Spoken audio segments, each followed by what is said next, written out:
NTR caller ఎగరేసినాడు అంటే hit కొడుతున్నామని.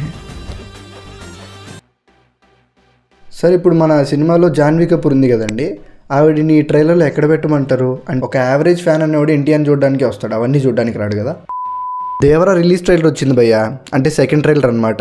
ఈ trailer యొక్క మెయిన్ పర్పస్ ఏంటంటే సినిమాలోని ట్విస్ట్లని, సినిమాలోని స్టోరీని మొత్తం అలానే ఉంచాలి, మొత్తం థియేటర్లోనే చూసుకోవాలి, కానీ హైప్ని పెంచాలి ట్రైలర్తో. అది దీని పర్పస్. ఆ పర్పస్ని 200% ఫుల్ఫిల్ చేసింది ఈ ట్రైలర్. ఫస్ట్ ట్రైలర్లో పెద్ద ఎన్టీఆర్ క్యారెక్టర్ని, అంటే దేవరా క్యారెక్టర్ని ఆ ధైర్యానికే భయం పుట్టించేంత పెద్ద మనిషి క్యారెక్టర్లో చూపిస్తారు. కానీ ఈ ట్రైలర్లో ఇంకో సైడ్ని చూపించారు భయ్య దేవరా క్యారెక్టర్లో. అంటే డ్యాన్స్ చేయడం, స్టెప్పులు వేయడం, ఫన్నీగా ఉండడం, ఇలా కూడా ఉన్నాడనమాట. ఈ సెకండ్ ట్రైలర్లో చిన్న ఎన్టీఆర్ క్యారెక్టర్ని ఇలా చూపిస్తాడని నేను అస్సలు అనుకోలేదు భయ్య. ఎందుకంటే ఫస్ట్ ట్రైలర్లో ఒక పిరికివాడి క్యారెక్టర్ లాగా చూపిస్తారు వరా క్యారెక్టర్ని. బట్ సినిమాలో తిరగబడతాడు, ఫైట్ చేస్తాడు అన్నీ మనకు తెలుసు, కానీ ఈ సెకండ్ ట్రైలర్లోనే దాన్ని రివీల్ చేస్తారు. అండ్ ట్రైలర్ మొత్తానికి హైలైట్ అయితే బీజిఎం భయ్య.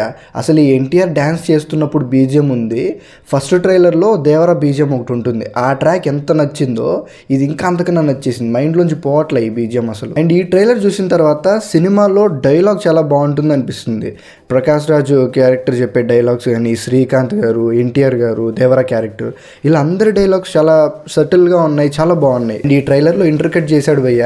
ఎన్టీఆర్ దేవరా డ్యాన్స్ చేస్తున్నప్పుడు అండ్ దేవరా ఫైట్ చేస్తున్నప్పుడు ఒక ఇంటెన్స్ ఫైట్లోని మూమెంట్స్ని సింక్ చేసినట్టు ఒక ఇంటర్కట్ చేశాడు, సూపర్ ఉంది. అండ్ ఆ బీజియం కూడా చాలా బాగుంది. ఈ ట్రైలర్ స్టార్టింగ్లో ఎన్టీఆర్ నిద్రలోంచి లేస్తాడు భయ్య, కలొచ్చిందని చెప్తాడు. సముద్రం మళ్ళీ ఎర్ర సముద్రం లాగా మారిపోయింది, అది కూడా నా వల్లే అలాగా కలొచ్చింది అని చెప్తాడు, మళ్ళీ అని మెన్షన్ చేస్తాడు. సో అలాంటి ఒక ఇన్సిడెంట్ ముందే జరిగింది, బట్ ఇంకోసారి జరుగుతుందేమో అని ఎన్టీఆర్కి కలొచ్చింది. కానీ ఇక్కడ నా డౌట్ ఏంటంటే ఎన్టీఆర్ నిద్రలోంచి లేచి ఎందుకు భయపడ్డాడు అని. ఫస్ట్ ట్రైలర్లో చిన్న ఎన్టీఆర్ని పిరికోడలాన్ని చూపిస్తారు భయ్య. బట్ జాన్వీ కపూర్ ఎప్పుడైతే అంటుందో పిరికాడాడు అని చెప్పి, అప్పటి నుంచి కొంచెం మారడానికి ట్రై చేస్తున్నట్టు కనిపిస్తుంది ఫస్ట్ ట్రైలర్లో. కానీ ఈ సెకండ్ ట్రైలర్లో రివీల్ చేస్తారు, ఒక ఫైట్ చేస్తూ ఉంటాడు చిన్న ఎన్టీఆర్, అది కూడా భయంతో చేస్తూ ఉంటాడు. సో నిరూపించుకోవడానికి బలవంతంగా చేస్తున్నాడు తప్ప అతనికి చేయాలని లేదు. అంటే ద ట్రాన్స్ఫర్మేషన్ ఫ్రమ్ పిరికివాడు టు ధైర్యవంతుడు అనమాట. సరే, ఇప్పుడు మన సినిమాలో జాన్వీ కపూర్ ఉంది కదండి, ఆవిడని ట్రైలర్లో ఎక్కడ పెట్టమంటారు అంటే ఏదో ఒక షాట్లో పెట్టి అన్నట్టుంది భయ్య ఈ ట్రైలర్లో జాన్వీ కపూర్. అండ్ ఫస్ట్ ట్రైలర్లో కూడా అంతే, ఒకే ఒక షాట్లో ఉంటుంది. పాపం జాలేస్తున్నాను చూస్తుంటే. భయ్య ఇక్కడ ఈ స్టోన్ మీద దేవరాతో పాటు కూర్చున్న కుర్రాడు ఎవరు? వరానా?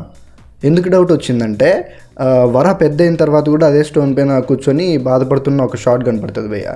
చిన్నప్పుడు కూడా అక్కడ కూర్చొని ఉంటాడు. సో అది వరా క్యారెక్టరేనా అంటే చిన్న ఎన్టీఆర్ చిన్నగా ఉన్నప్పుడు దేవరా దగ్గరే ఉన్నాడు, మళ్ళీ తర్వాత దూరం అయినాడు అనమాట. ఎవడెలా చచ్చిపోయినా బైరాకి మాత్రం గోల్ ఒక్కటే భయ్య, చిన్న ఎన్టీఆర్ని యూజ్ చేసుకొని దేవరాని చంపేయాలి, లేదా దేవరా వరాన్ని చంపేస్తే ఈడు సంతోషంగా దేవరాని వేసేయాలి. ఈ షార్క్ సీన్ ఏదైతే ఉందో దీన్ని బాగా హైలైట్ చేస్తున్నారు ఫస్ట్ ట్రైలర్లో అండ్ సెకండ్ ట్రైలర్లో కూడా. యాక్చువల్లీ ఫస్ట్ ట్రైలర్లో కంటే సెకండ్ ట్రైలర్లోని కొంచెం ఎక్కువగా రివీల్ చేశారు ఆ షార్క్ ఫైట్ అనేది. సో థియేటర్లో ఎంత బాగుంటుందో మనం చూడాలి. ఫస్ట్ ట్రైలర్ చూసి ఆ షార్క్ సీన్లో విఎఫ్ఎక్స్ బాగాలేదని చాలామంది ట్రోల్ చేశారు భయ్య. బట్ ఈ సెకండ్ ట్రైలర్లోని ఈ షార్ట్ చూడండి, పెద్ద విఎఫ్ఎక్స్ అవి కనపడట్లా. అండ్ ఆ ట్రైలర్లో కూడా ఈ షార్ట్లో అంత పర్టికులర్గా గమనిస్తే జూమ్ చేసి చూస్తే కానీ కనపడట్లా. సో అవన్నీ పెద్ద ఇది కాదు. ఒక యావరేజ్ ఫ్యాన్ అనేవాడు ఎన్టీఆర్ని చూడడానికి వస్తాడు, అవన్నీ చూడడానికి రాడు కదా. And best part of this trailer భయ్య నాకు ఎన్టీఆర్ అన్న ఎలాంటి యాక్టర్ అంటే, ఇప్పుడు లాస్ట్లో ఒక సీక్వెన్స్ లా వస్తుంది, అదేంటంటే దేవరా వరాని కలిసే ఒక సీన్లా ఉంటుంది. అది 2 షాట్స్ ఉంటాయి. దేవరా డోర్ దగ్గర నుంచి వస్తుంటే వర ఇంట్లో నుంచి చూస్తున్నట్టుగా ఉంటుంది. అది మేబీ 2 సీన్స్లోది అయి ఉండొచ్చు, లేదా ఒకే సీన్లోది అయి ఉండొచ్చు. ఇక్కడే ఎన్టీఆర్ అన్న బ్రిలియన్స్ బయటపడుతుంది. ఇప్పుడు దేవరా క్యారెక్టర్ని వరా క్యారెక్టర్ని డిఫరెన్షియేట్ చేసేది ఏంటి? Devara looks and Vara looks. దేవరాకి లాంగ్ హెయిర్ ఉంటుంది కొంచెం, వరాకి కొంచెం షార్ట్ హెయిర్ ఉంటుంది. కానీ ఎన్టీఆర్ అన్న ఎలాంటి యాక్టర్ అంటే స్క్రీన్ పైన దేవరాని చూస్తున్నామా లేదా వరాన్ని చూస్తున్నామా అని ఒక్క సెకండ్లో తెలిసిపోతుంది. అది ఎలా అంటే చిన్న ఎన్టీఆర్లో ఆ భయం, ఇన్నోసెన్స్ అది కనపడుతూ ఉంటుంది ఫేస్లో. అదే దేవరా క్యారెక్టర్ని చూసినప్పుడు మాత్రం ఆ ధైర్యం ఉంటుంది. ఇప్పుడు మనం బయటికి ఎలా మాట్లాడుకున్నా సబ్కాన్షియస్లీ ఈయన వర ఈయన దేవరా అని ఈజీగా తెలిసిపోతుంది. అలాంటి గొప్ప యాక్టర్ ఎన్టీఆర్ అన్న. అంతే భయ్య, మీకు ఎలా అనిపించింది ఈ సెకండ్ ట్రైలర్? అండ్ ఇంకా సినిమాకి ఎక్కువ రోజులు కూడా లేదు, ఈ ట్రైలర్తో హైప్ ఎక్కించుకుంది. ట్రైలర్ మీకు ఎలా అనిపించిందో కూడా కామెంట్ చేయండి. And I'll meet you with another video. Bye.